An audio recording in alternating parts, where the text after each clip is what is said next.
Pemirsa, kita lanjutkan perbincangan. Saya kembali ke Bu Destri. Bu Destri, kalau ada yang dijemput bola, mungkin ada yang menolak. Kira-kira alasan mereka tuh apa sih, Bu Destri, rata-rata?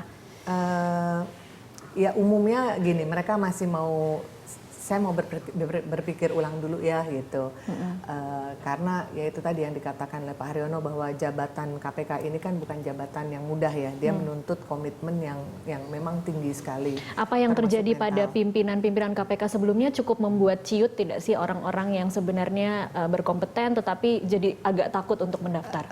Sepanjang dia merasa bahwa dia nggak melakukan suatu kesalahan gitu ya, apalagi misalnya kesalahan minor. Nah ini yang mungkin ke depan juga perlu kita duduki secara proporsional. Makanya kayak Pansel sekarang ini kita aktif mendatangi lembaga-lembaga pemerintahan, kita datang ke Kapolri, kita datang ke PPATK, kemudian kita akan datang ke Kejaksaan Agung dan ke BIN. Itu sebenarnya dalam rangka untuk mencari suatu solusi bagaimana seandainya pimpinan KPK ini nanti bisa bekerja dengan tenang. Jadi jangan kesalahan yang masa lampau, kesalahan minor kemudian tiba-tiba diangkat, karena ada satu pasal yang memberatkan tuh Pak ya, maksudnya pasal 30 kalau nggak salah pasal 32 ya dari Undang-Undang KPK yang menyatakan bahwa kalau pimpinan KPK itu terkena kasus sebagai tersangka atau terpidana, apapun itu, misalnya itu hanya kesalahan kecil, makanya dia harus mundurkan diri. Nah ini kan yang berbahaya. Jadi kita berusaha,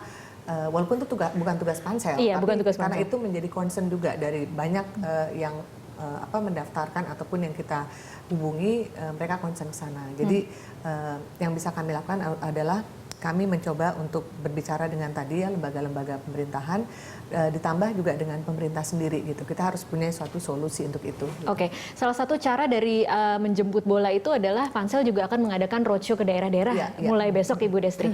Apa yang akan dilakukan untuk bisa menarik calon-calon? Ya tentunya pertama ya kita mungkin kami berpikir mungkin sosialisasi kita masih agak kurang gitu ya, atau juga mungkin orang masih masih agak traumatik dengan apa yang terjadi di KPK sekarang gitu. Jadi kita berusaha pertama memberikan informasi dalam rangka sosialisasi, kemudian yang kedua juga untuk memberikan informasi ataupun mengconvince, meyakinkan mereka bahwa ke depan tentunya kita berharap KPK ini bisa menjadi lembaga yang memang kita hendaki bersama. Apalagi itu juga dari Presiden sendiri kan ada komitmen bahwa pemberantasan korupsi ini menjadi salah satu target yang akan dilakukan oleh pemerintah. Karena waktu kami dipanggil dan dilantik oleh Pak Presiden juga sudah menekankan di situ bahwa korupsi itu sudah merupakan kejahatan ekonomi gitu ya. Dia menyengsarakan masyarakat, dia juga membuat investor nggak mau masuk ke kita gitu. Jadi kita memang harus bersama-sama memberantas korupsi ini gitu. Oke. Jadi selain mencari orang-orang yang berkompeten, tugas Pansel adalah membuat pekerjaan ini terlihat menarik. Tapi kita mungkin bisa tanyakan ke Pak Haryono, apa sih nikmatnya jadi komisioner KPK? Kalau mungkin kita kan sudah tahu resikonya seperti apa, kita sudah melihat resikonya seperti apa. Tetapi kalau boleh membuat pekerjaan ini lebih menarik atau lebih meyakinkan orang-orang yang saat ini agak ragu-ragu untuk mendaftar, apa sih Pak Haryono? Jadi yang pertama memang pimpinan KPK itu diharapkan dia tidak tersandra ya, sandra politik, sandra segala macam itu dia free dari itu sehingga dia bisa bebas melakukan pekerjaannya. Kemudian yang kedua, karena KPK itu bekerja kolegial, jadi diharapkan backgroundnya agak berbeda-beda. Jangan semuanya hukum. Dari jadi, hukum saja. Kalau hukum saja nanti cuman menangani satu, padahal kegiatan KPK itu kan tugasnya ada pencegahan, ada monitoring, ada supervisi, ada penindakan dan sebagainya.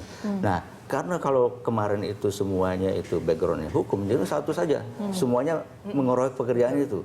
Padahal yang ini kan semuanya menarik sebetulnya. Bagaimana umpamanya kegiatan pencegahan ini bisa merekomendasi kepada Presiden maupun kepada DPR. Kalau umpamanya ada lembaga atau kementerian ataupun daerah yang tidak bekerja on the track sehingga mengganggu bukan hanya dari sisi dia sendiri tapi berdampak kepada perekonomian negara. Nah, itu harus betul-betul. Jadi itu sebetulnya sangat menarik. Dan saya lihat yang seperti yang kita kerjakan dulu itu kelihatan yang menurut orang biasa-biasa saja ternyata itu memiliki dampak yang sangat besar. Apa misalnya Pak? Contohnya umpamanya katakanlah bagaimana mengefektifkan pengawas intern di setiap kementerian lembaga.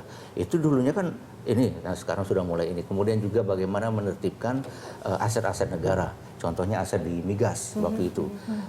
Ada 6 rekomendasi kita. Satu saja ditindaklanjuti, 153 triliun masuk ke negara. Oke, itu semua yang sebenarnya tidak pernah terlalu dilihat oleh publik sebagai prestasi KPK begitu ya Pak Haryono? Nah itulah makanya dibutuhkan orang-orang yang berbeda-beda.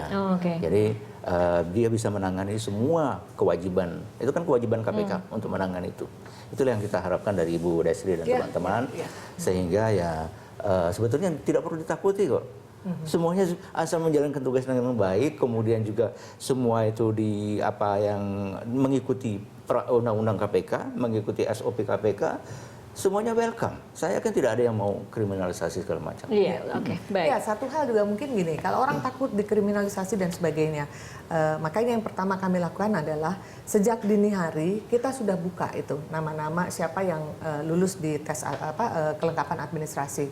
Tujuannya apa? Supaya masyarakat bisa dari dini hari untuk melihat rekam jejak yang bersangkutan.